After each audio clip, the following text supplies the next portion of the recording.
ஏடி ஐயோ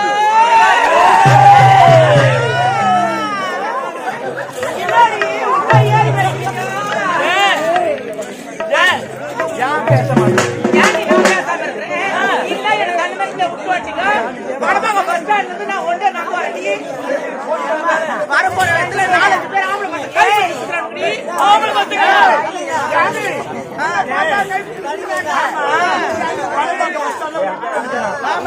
எங்க போயிருந்த உனக்காக அரை மணி நேரம் நாங்க காத்து நானே குச்சை சாப்பிடலாம் அங்க போய் வாங்கியிருந்தனா குச்சை ஐஸ்கார் மாமா பாத்துருந்தனா கொஞ்ச நேரம் சாப்பிட்டு வந்துட்டேன்டி. உங்களுக்கு ஒழுங்கா சாப்பிட தெரியாது சாப்பிட தெரியாது அப்படியே தெரியும்.